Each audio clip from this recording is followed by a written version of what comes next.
mano!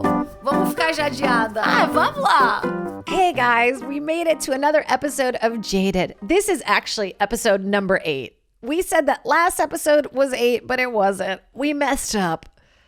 Did we mess up? I don't know. I don't know what happened, but I probably messed it up. I just wanted to start the episode telling you guys that I have some dates coming up. Very excited.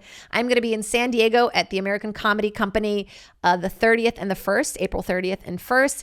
And then also I'm going to be in Rochester, New York at the Carlson on May 21st and the 22nd, which is my boyfriend's birthday. Very excited. So check those out. You can go to JadeCatta-Preta.com for all my dates. So excited. Whew, I'm out of breath from talking for 2 seconds. Sam and I are barely making it. We are slugging it through.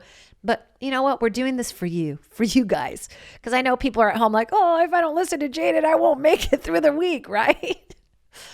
I would love for people to just get addicted to this to the point where they're like, I need more. It's been such a whirlwind. I've been out of town. I've been out of town for 3 weeks. And let me tell you guys, I was sick as fuck this weekend. I came home. I thought I had strep throat right away. I hadn't been sick in like a year and a half. And I just started to realize like how fucking disgusting everything is. Now that things are opening back up and people are like a little bit vaccinated, they are going wild. I was on a plane sitting next to a very large man who was basically sitting on me the entire time and I couldn't move. It was rough. I forgot how rough it was to be on a 5-hour flight. Also, what are we doing? Why are airlines not providing us with planes that have TVs? If I can watch 2 shitty movies, I forget. The time passes so fluidly, right? Let's ban airplanes without TVs. I've never heard more first world problems in my life. That's all I care about. I'm going to devote my entire life to making sure that every plane has a TV. And you know, something happens to you when you watch a movie on a plane. You immediately like it, no matter what. You're just so involved, you know, because you need a distraction so badly from your current situation. And then I also had a plane ride on this trip where it was so turbulent. I thought we were going down. I had never done that whole like, dear God, please just make me live another day. But I had to do that. And we were also sat next to like 2 screaming children. They were so scared. They were like, please don't make us do this.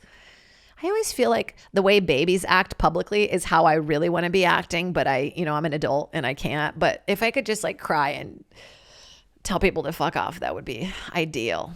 But we made it. I was just in Houston at the Houston Improv. It was my first weekend back being on stage. And I felt so good to show people my camel toe, just like doing this thing where I like pull my pants up and I'm like, look at it, look at it, look at it, look at it while I'm looking at you, looking at it, look at it. And people fucking hate it. And I love it. I love making people uncomfortable. I don't know where that comes from. It's like a control thing. But it just felt so good to be on stage again.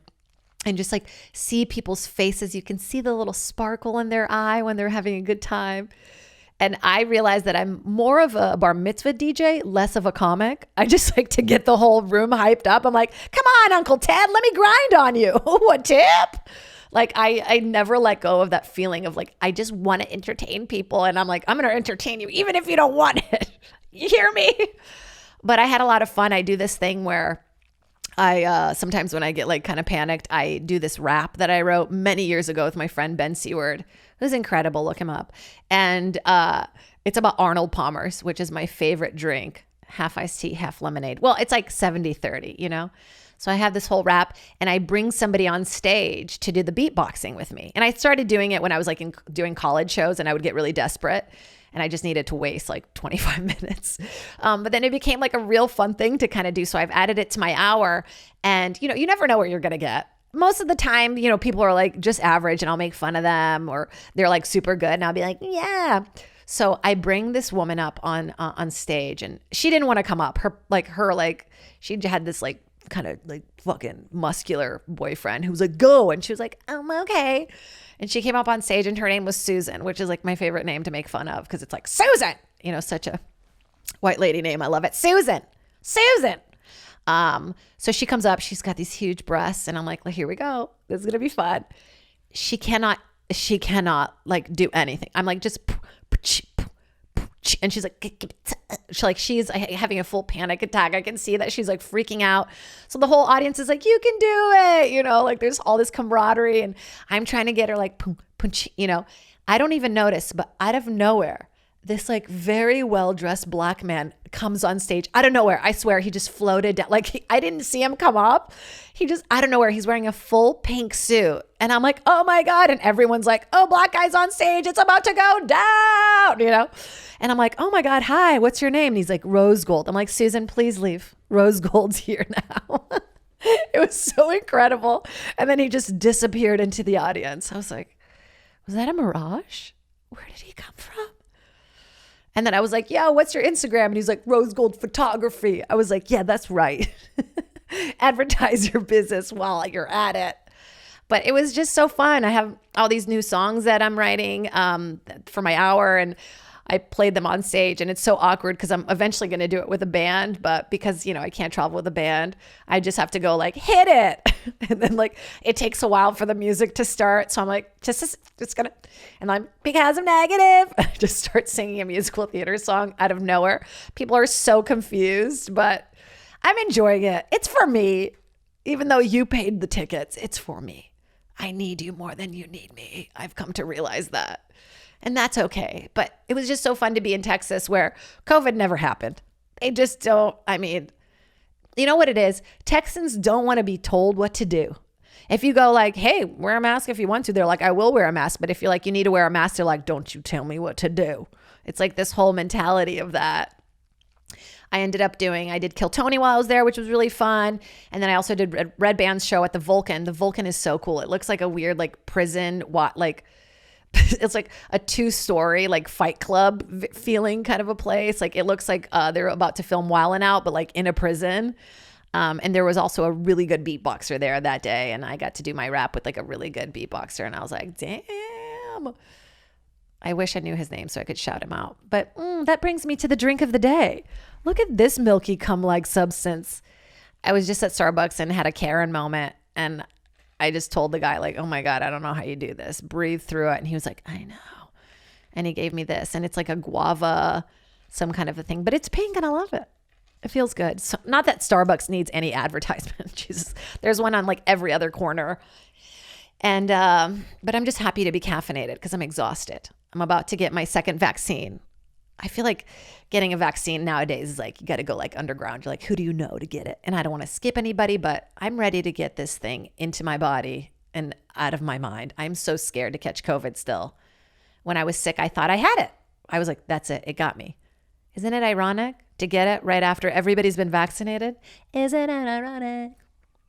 Remember when that song came out and everyone was so pissed because some of the things weren't ironic in the song and they were giving her a hard time? Like, oh, she's Canadian. She doesn't get it. It's like, it's just a song. Why do people have time to take care of other people? To take care of yourself, okay? Just stay in your fucking lane. Jesus. I guess I'm just upset lately. I just did an episode of Guys We Fucked, and god damn it, it's so fun to be around women who don't give a fuck. I don't know why I'd been so in my own head about this, but it's so exciting to not give a fuck anymore and to be surrounded by people who don't give a fuck anymore. I'm just kidding. Please hire me, every network. I still need you intensely. Let's see, where was I? So I went to Texas, melted my little butt off there. God damn it, I love Texas. I had queso, so much queso. I can still taste it. Why don't they make queso like that anywhere else? What about Texan queso tastes so good that it's unlike any other queso? I didn't even get to go to Torchy's, which is ridiculous. It's like why you go to Texas.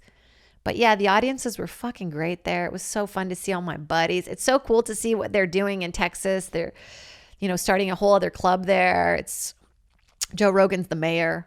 Oh, it's really funny too because my friend who I went with, Brian, he drives a Tesla. And on the way there, driving there, I was like, play musical theater. And he was like, fuck no. And I was like, okay, I get it. It's specific. It's a specific type of music for me to ask the whole car to listen to. But then, like a couple of days later, I drove his car by myself and all the songs that kept coming up were musical theater. And I was like, what is this about? I thought you said you didn't like musical theater, but every suggestion was like, Dear Evan Hansen or like Les Mis. And I was like, is it syncing to my phone? Like, what is going on? And he was like, no, Elon Musk loves musical theater. So all the Teslas are programmed to play musical theater. It's like, slow cap. You like Elon, when you couldn't get any better, you just did. You like musical theater on top of it? You're a musical theater nerd on top of being every other type of nerd? Fuck yes. I'm just so interested in like what's going on in his brain. You know what I mean?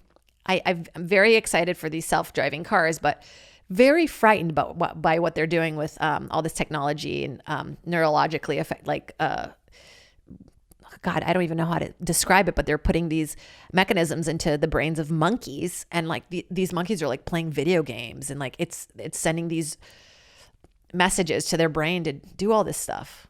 Jesus, are we just gonna have like weird monkey slaves? Is that the future? What's happening? We finally went to Mars. That's happening. There was a shadow. We're going to make it to Mars. And it's just going to be Grimes and Elon Musk like hanging out, listening to West Side Story, like, da-da-da, da-da-da. Oh, welcome. Oh, please let my monkey butler take your jacket. Come on in. I'm scared. I can barely handle this drink being this pink and milky, you know? I don't want that much change. Is this ASMR or just annoying me crunching? But yeah, Texas was fun. I'm going to be there actually in August doing San Antonio. So look out for those tickets too. And thank you again to the Houston Improv. I was so excited. I thought I sold a bunch of tickets and I found out a bunch were comped, but I'll take it. You know what? I'll take it. I had a couple girls guest for me, which is exciting. I'm keeping my word to myself where I'm not going to just preach about, you know, women wanting to help each other. I'm actually going to fucking do it. And so I'm excited about that. I don't know if you guys can see, but I got this JADED necklace. I'm really going to enjoy it until it turns green. I got it on Amazon. So I've heard that I have very acidic skin. A little trick for you guys at home. If you're wearing jewelry that's not real and it's like shit jewelry, and if it touches your skin, it turns green. So a trick is to put clear nail polish on it, and it'll keep it from turning faster. That's from the Diaries of a Poor Girl that I wrote many years ago. I had a notebook. I kept every audition I had ever gone on a whole year. I had 392 auditions one year, commercial and theatrical. And I kept a notebook of like the breakdown, what I was wearing, what kind of shoes you should wear, where to park, like snacks around the casting office that you could get. And then I realized like the following year that everything changes and that none of the information was useful at all. And then I burnt it, each page, as I cried. It's a numbers game. I hate when people say this, but it's true. Like when people are like, it's not a marathon or it's not a sprint, it's a marathon. I just changed it. I want to sprint all the time. If I could just sprint everywhere, that'd be great. But the best thing that happened to me while I was away was that I met my beautiful niece, Amelia. I love you. She's so perfect. I want to make fun of my sister and be like, I'm the hotter sister now, and like do all that stuff and make fun of her for being covered in breast milk. But in all honesty, I'm in so much awe of the whole process and of how strong she is. And like I'm complaining literally about traffic, and she had a human head come out of her vagina. Like, what? Like a whole, and she's perfect. Like I've loved babies before, but this one is just, it's my own blood. And I love her. I have this feeling while I'm holding her that I want her inside me. Isn't that weird? Is that normal? Like I've seen, like sometimes I have that feeling with my dog. Like I love Cheryl so much. I want to put her inside me. Like not in a sexual way. Obviously I'm not a fucking creep, but like in a loving, like caring way. Come inside me, you know, just crawl inside of me and live there. I don't know. It's making me rethink the whole baby thing a lot. I'm like, do I want a baby now? It might be too late. It just feels like a lot of work. I don't know, but I want it. Because I don't want her to think of me as the weird, like, you know, like I feel like when you're a kid and you see people that aren't married or don't have kids, you're like, what's wrong with them? And I don't want her to think that of me. I want her to be like, cool. Yeah, she's my cool aunt who does comedy, and she tried to have kids, but then realized it was too much work.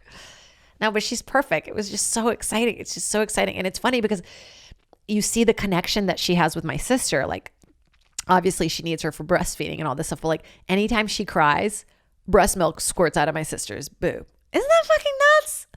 Like that's how reactive the human body is to taking care of children. Like whenever the baby cries, it's like, it needs milk. So it just squirts out. I would love to get pregnant just so I could feel what it's like to have big old ditties. I want to call them ditties now and not titties.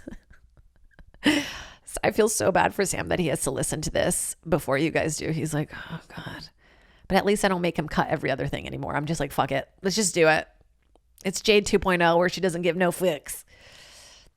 What else happened? I was in Virginia and I was dying from allergies. Is anybody else feeling this? Like, we have a vaccine for a pandemic disease and yet we can't take care of ourselves when the pollen comes? Like, you're telling me that flowers are taking me down? These beautiful, gorgeous, aromatic things that bring so much joy to me are literally killing me. And also, our medical system is fucking broken. Like, let me just complain about this for a second, okay?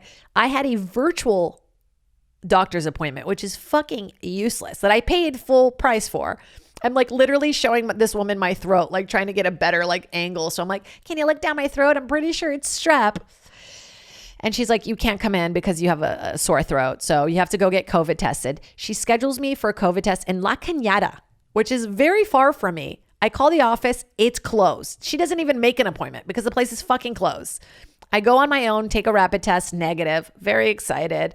I'm like 21 for 21. I don't mean to brag. I don't want to like jinx. Here, there's no wood, but knock on it for me. So then I finally just find like a clinic and I go in and I take the strep test, negative, fee you. I really thought it was strep throat because my throat was hurting so much. And then the nurse comes in and I'm like, so what do you think it is? Like, I know it's like something with my throat. He's like, I'm not lying. He said this. He goes, you know, when people like don't brush their teeth a lot, like it looks like that. I'm like, you're telling me that it looks like I don't brush my teeth a lot? Like you're telling me that I'm a fucking hobo? That's what you're telling me? I've never met anybody more anal about their teeth. Look at my fucking teeth. Look at this. My teeth could have a podcast, okay? Like you're telling me look, I was flabbergasted. I'm rarely speechless, but I was like, sir, is that your medical advice? Don't be a disgusting human and so you're telling me that if I brush my teeth more, I won't have a sore throat? Ridiculous. And it's like the thing when you're sick, everybody says the same thing, like just fluids and gargle, as if you're just sitting there like, I'm not drinking water. I'm not doing it. Ugh, being sick sucks. I turn into such a baby. Like I just want to cry. I just want my mom.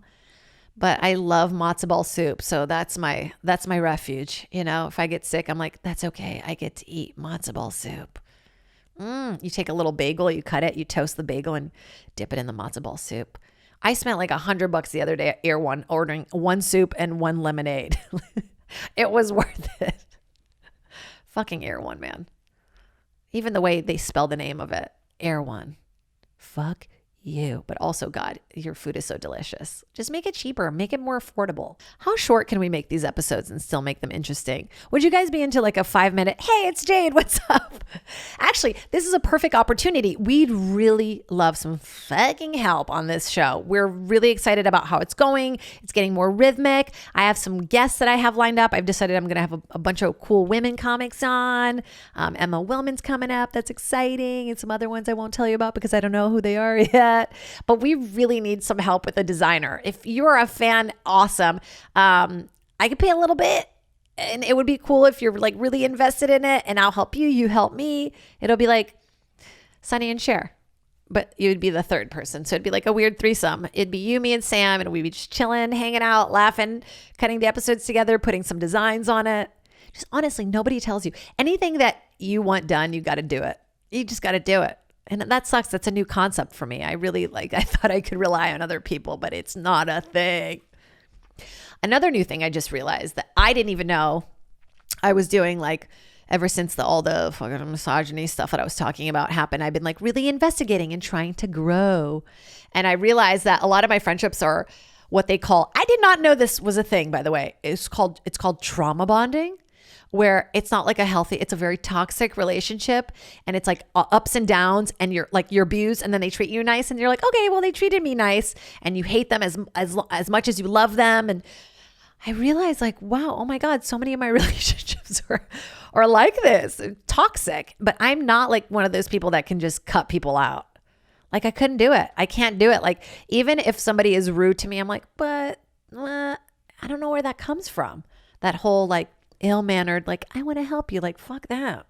Fuck that, dude. I'm just going to start being like, I couldn't do it. Even at Starbucks just now, I tipped the guy more because I felt bad for the Karen who was in front of him.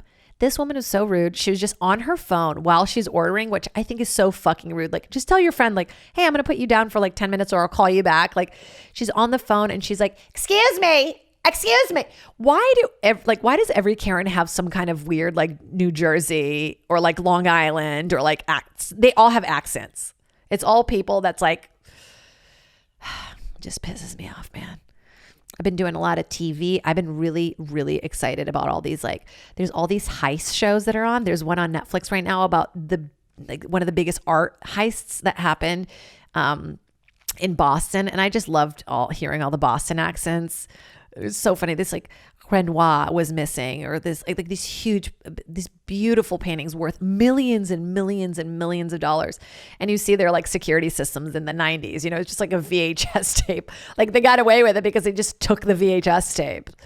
And this woman was just like hanging up this Renoir that her guy had stolen. And she's like, I thought the painting was ugly. I didn't even know what it was. It's like a piece of art. It's like incredible. I wonder how we will go down in history. There's so much to see. So much is documented. I wonder if eventually it's just going to explode. The internet will just explode. Wouldn't that be nice? If we didn't have to keep up with social media, like what would we even do? Be happy? That's a crazy thing to think about. It is a crazy thing to think about. What would we do if social media stopped tomorrow? Would we just go fucking insane? I mean, I thought that the pandemic would slow people down. I thought that after the pandemic, we'd realize like, wow, we all need to take more time for ourselves and developing healthier relationships and, slowing down a little bit. But now that it's like starting back up, people are just going a million miles an hour. Like there's a million comedy shows every night, new shows. Like I feel this like rush to get back into it when honestly, like, my body can't handle it anymore. I mean, I barely could do the 5-hour flight. And now, because it's COVID, they can't even sell you food. I was like starving. I ate like 5 pounds of fucking pretzels. And it wasn't even the pretzels they gave me. I bring my own pretzels on the airplane because I'm competitive. I'm like, oh, you got pretzels? I got pretzels too. They're gluten-free. I tried to be gluten-free in Virginia. It didn't work. There's a place called Bodo's. Shout out to Bodo's. Yeah. They have the most delicious Bodos. The bagels. I mean, oh my God, I'm having an aneurysm. I thought I could do this, you guys. The lights are all getting bright all of a sudden. I'm like, I don't know what I've already talked about. Like, it's only 8 episodes. And how do people do years and years of podcasting without repeating stories? Like, I feel like a grandma. I'm like, have I told you the story about this one time? I've gone through all my drug stories, all my sex stories. I got nothing left in me. I got to experience life and then come back and tell you about it. Oh, man. I had my 1-year anniversary. It was so exciting. And I really wanted to get, my boyfriend had my gift for me and I had my gift for him. And we were in the hotel room and my opener was with us, Billy. And he's like, should I be here for this? And I'm like, just sit. And then my boyfriend read me this poem that he wrote, which I thought was very sweet. And Billy was just sitting there like, again, do I have to be here for this? I'm like, sit down. He gave me this ring. It's so beautiful. It's so exciting. My gosh. It's going to be weird because we've had a relationship just like a COVID relationship where we don't go out or see other people or do stuff. So now it's like we're restarting all over again. Can we do it? I think we can. I think it's going to be exciting. Oh, I forgot. This happened. The fucking arc light closed. The dome closed. You heard about that, right, Sam? Yeah. Oh, fuck, man. So many good memories there. Oh, that's like the place that makes you want to go to the movies by yourself. Like nothing better. You just have like an open afternoon. You go, you grab a beer. The food was actually pretty good. And now they would let you take your alcohol in. And I just run up those steps, be all out of breath. And I loved it. It was just such a important part of our community. I mean, it's such a bummer. And then I'm like, what happened? Why did they sell it now? It's like we're almost through this pandemic and now they sell it now that people are finally going to go to the movies. Why are you doing this now? What happened? I want to know what's behind it. And what are they going to put in the dome? Whatever it is, people are going to be so upset about it. If it's not an ArcLight theater, they're going to be like, fuck this. Fuck the dome. I loved it, man. And you'd park on the rooftop and watch the beautiful sunset. I just fucking loved every part of it. I'd go up there, smoke weed with my buddies, and then we'd go down to the movies. It was just RIP, man. You're going to be missed, ArcLight Theaters. You're going to be missed. They need to open an Alamo Drafthouse here. There is nothing better than eating a full sandwich while watching a movie. You know? I don't know. Maybe times are changing. Now it's all Netflix, you know? Maybe now it's like all streamable. I don't know. Maybe now we just stay home and we do all that stuff from home. But I doubt it. People just want to go out there and share spit. It's time. How are people dating now? Like, are people finally meeting up? Are threesomes happening again? Are orgy parties happening again?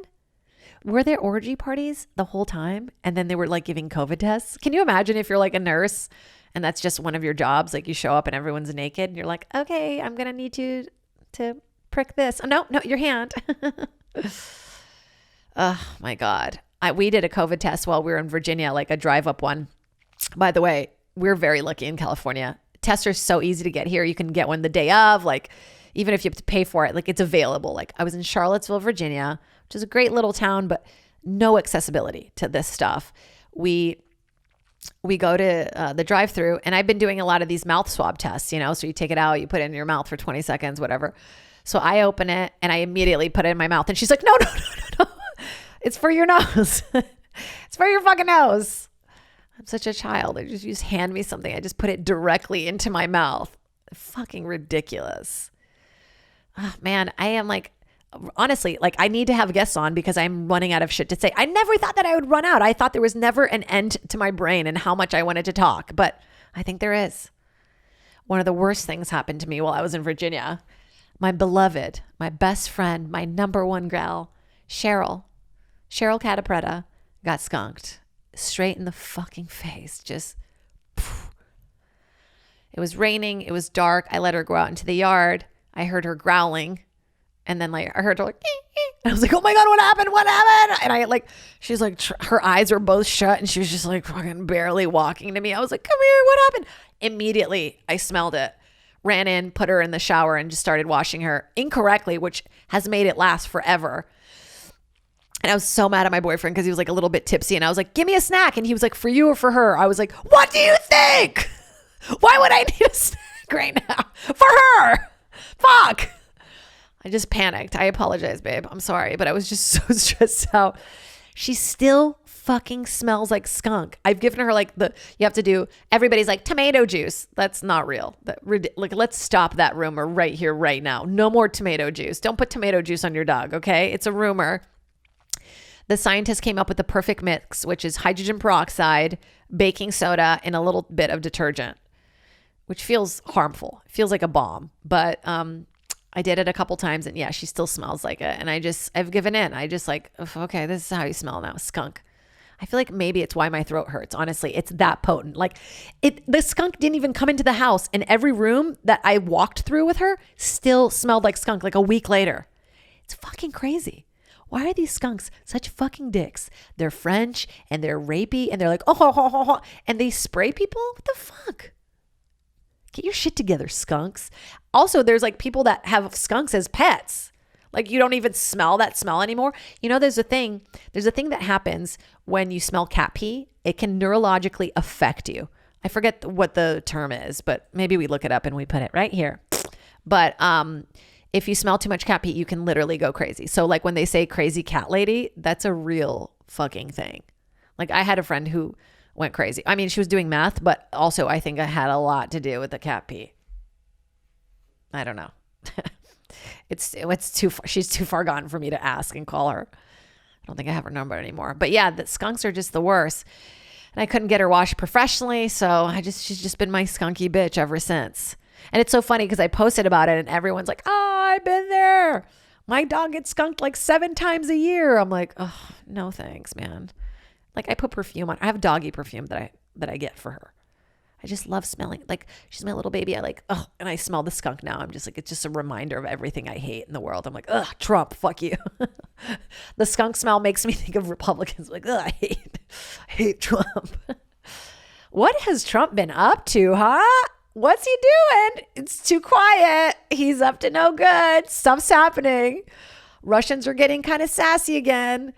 The troops are coming out of Iraq too. That's going to be fucking crazy. They're going to be back by the anniversary of September 11th, which Biden, cool plan. But what's going to happen once they're gone? The Taliban doesn't want to. I don't know when this became like a political podcast. What are we doing? Like, what am I pretending to do here? I just think that stuff is bubbling up. I mean, it's like, it feels like something crazy is about to happen. I don't know what it is, but I just have this like instinctual feeling like I'm scared.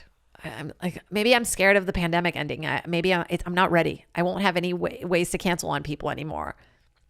I'm scared to get my second vaccine. I'm about to get it. I'm getting it on the 42nd day. You're only supposed to do 42 days apart. I'm getting it on the 42nd day because I'm living on the edge.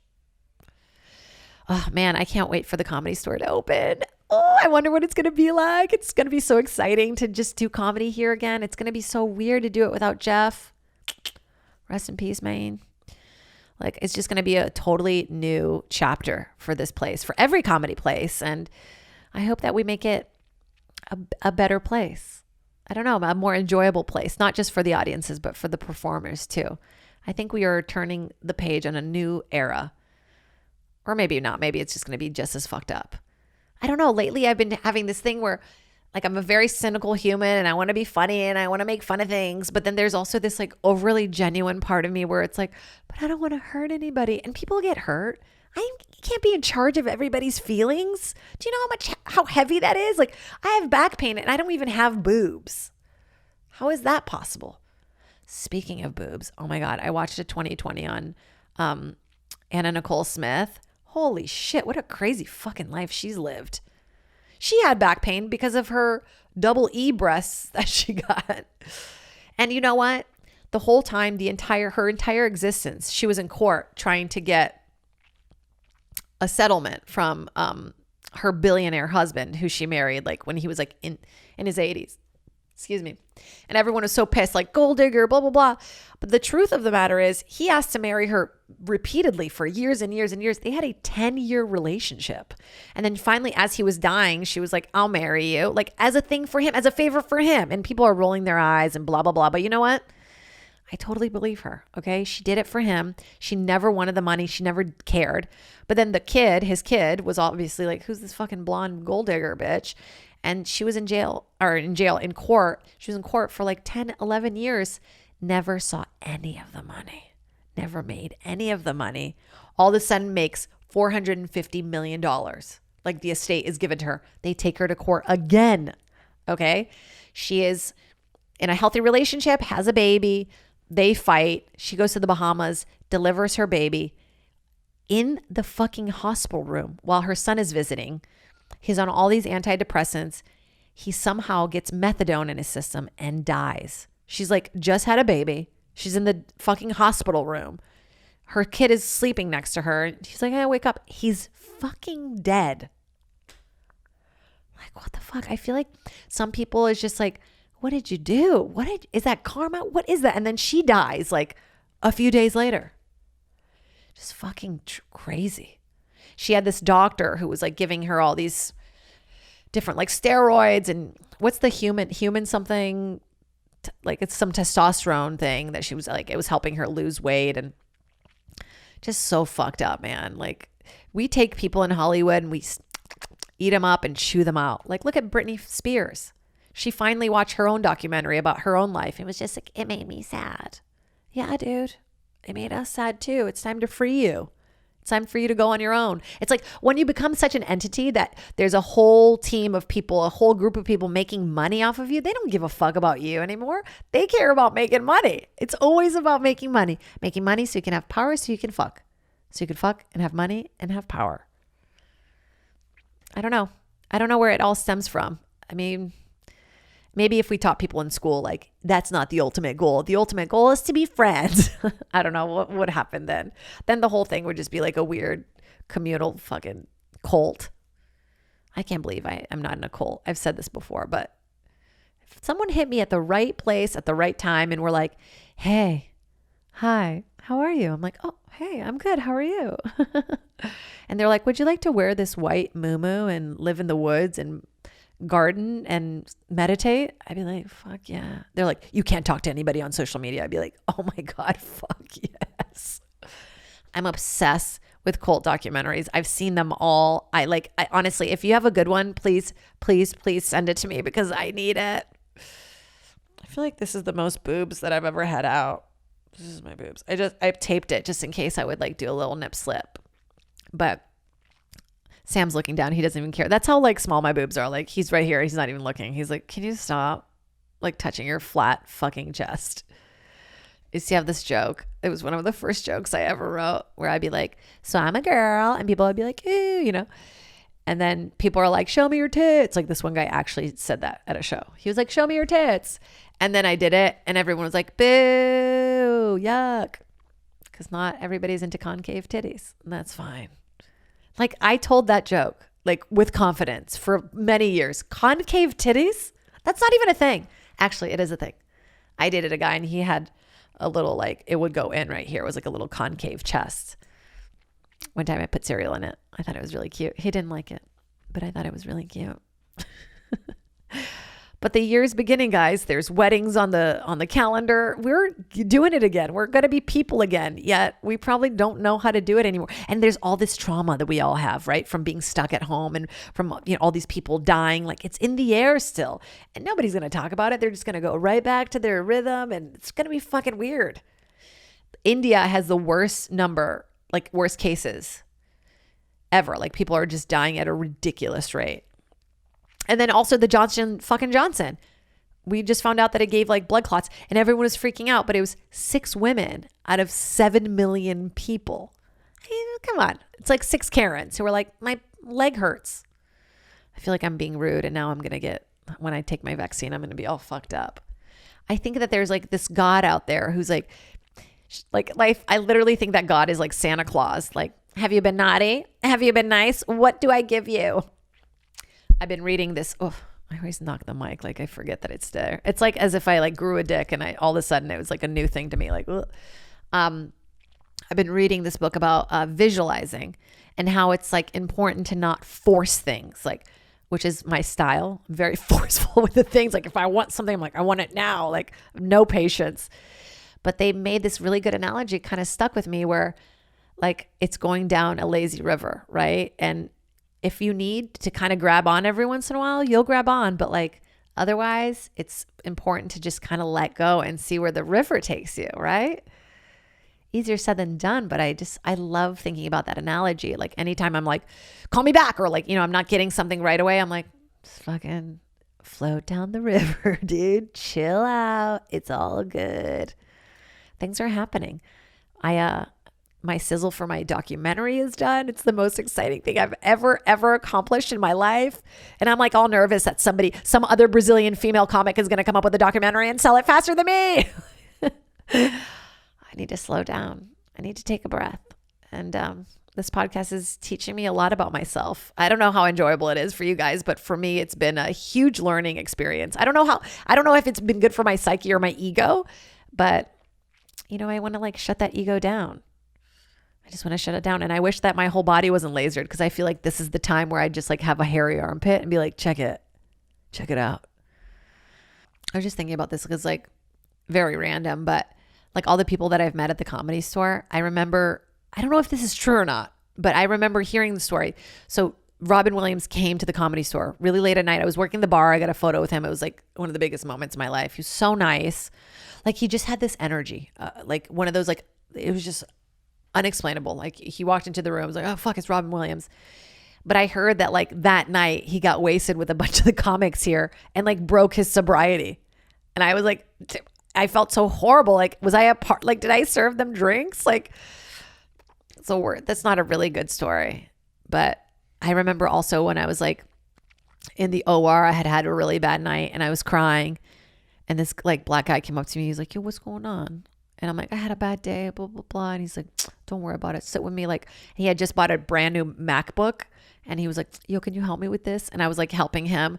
We hung out kind of all night. And then I found out that it was one of the guys from Bone Thugs and Harmony. I had no idea.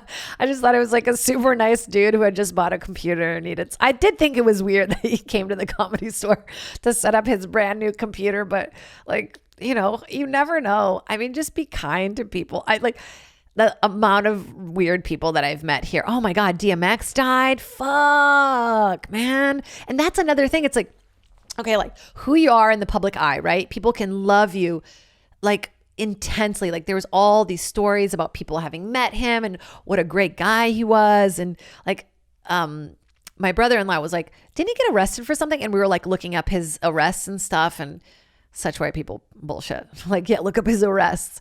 But we were just looking, we were like curious. And he had gotten arrested like several times for like gun possession, cocaine possession, like dog fighting, like multiple times he got caught for dog fighting.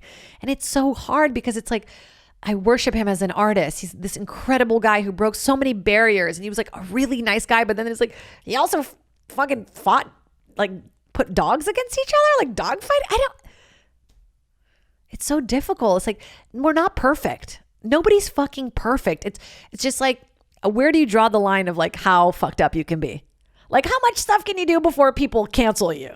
You know what I mean? It's like, it almost feels like if you just do the wrong thing at the wrong place at the wrong time and then you're done. But like, if you can just kind of get away with it and like, I don't know. I've been thinking a lot about that, the duality of all our personalities and how we can be multiple things. Like we don't have to define ourselves by one type of thing. But I don't know. It's like dog fighting's pretty fucked up. Like I don't know if I can forgive that. But rest in peace, dude. That's a weird that's a weird fucking way to end it. Like, DMX, you know what, man, I love you, but like don't. Did I ever tell the story about the pit bull attack? And how I had to put my finger in? I don't think so. So I have like a sweet spot for dogs. Obviously, I love dogs, even though my dog is so mad at me. She's literally sitting by Sam with her ears like high up, pissed off at me. She's like, just finish this. My best friend had two pit bulls. One she had adopted and the other one she was still fostering. And they were both very sweet. I had no problem with them. They were cool. We just got them. We're going on this walk by the LA reservoir. It was a beautiful day. We're all stoned. Like we just left my house. My backyard was connected to the reservoir at the time. And we didn't even have like credit cards or phones with us. We were just like walking, and she literally lets go of the, takes it off the leash for 1 second for her to drink water. And she just sprints out. And we're like, oh, she's like, this is bad. This is bad. So we run after her. By the time we get there, she's already has a dog in her mouth, like a little tiny chihuahua, and is like shaking it. And the dog is like fucking dead, right? It seems like. And the guy has also like a chunk of his arm missing. Like the guy was like, it's okay. I don't need this chunk. We're like, oh, okay. And we're like trying to get the dog off, like we're trying to get the pit bull off the other dog. And I'm literally kicking it and punching it with all my might. Like I'm holding her by the collar and I'm kicking her. And my friend Paris, who's like, she's like, you know, she's like pretty lesy. She like never cries. She's hysterical. And she's like, put your finger in its butt. Put your finger in its butt. And I'm like, what? She's like, it's not a joke. I don't even think twice. Like I have the longest nails and I just start fingering this dog in the butt. I'm not kidding. Like, and like on the third one, it like releases its jaw. I guess when pit bulls like lock down their jaws, they like lock down and they cannot open them back up without being like, so I might have just saved your life. So if you see an attack, I mean, I didn't even think about the dog attacking me because it was like so in the moment, and I just shoved my finger in there and it released, and it was like, what have I done? Who have I eaten? You know? And it felt so bad. I could tell that it felt bad. And then I just jumped in the car with this guy. I picked up the dog that had been attacked, and it had like gotten its throat kind of cut out. It was like kind of cut open, and the tongue was all the way out. It was like as long as my arm, and I'm just holding this dog. I'm covered in blood. Like, all my friends are crying. We were like, what the fuck? We got in the car and like it all worked out. The dog lived. It had already been attacked by a coyote before, where I was like, dude, you're not meant to be alive, dude. 2 attacks? Like you're supposed to be dead. And like they had to pay for the surgeries and everything. And Like 4 days later, I'm in the shower and I just start hysterically crying and I roll up into a ball and I'm like shaking. And for years, I was like very, very scared of pit bulls, like very terrified of pit bulls. Because I don't know if I could do another fingering. I think one dog fingering per lifetime is all I need. I mean, aggressive, if I have to do like just a soft little to get the poop out, I'll do that. But like, oh my God. Well, you've been jaded. Thanks, you guys. I feel like that's a good story to end on, the pit fingering story. Please subscribe. We're finally up on all these different networks. We're up on the Authentic Network, which is my management company. I'm very excited. We're in great company. Please, please, please subscribe. And also check out my Patreon. We're going to be doing some fun videos now that I'm back in town. And shout out to my 3 dudes on there. I love you guys so much. I'm sorry I was late with an episode this week, but I'll make it up to you. I promise. I won't finger your dog's butt, but we'll come up with something else. Bye. Jaded. Mano, vamos ficar jadeada. Vamos lá.